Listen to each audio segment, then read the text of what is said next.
the biggest fraud? Is herd immunity closer than we think?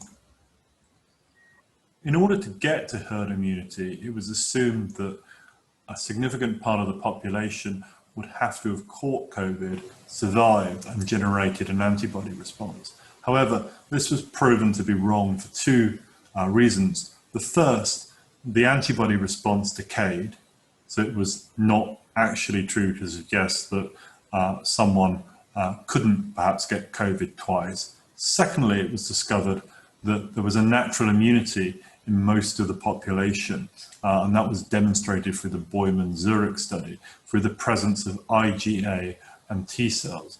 And this really tallied with the fact that there was a very low symptomatic infection rate and almost statistically insignificant mortality rate amongst the young and healthy with good immune systems.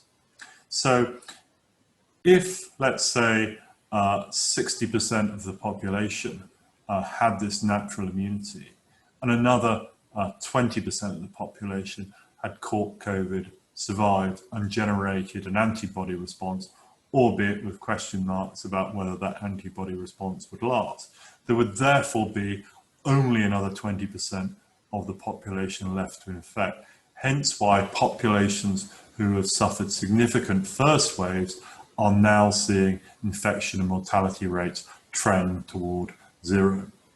And I think this is also consistent with Michael Levitt-Gompert's curve theory, whereby total COVID deaths have gone on to equal 2 times peak mortality, in that the mortality risk from the virus has tended to fall off quite significantly after the first wave of infection.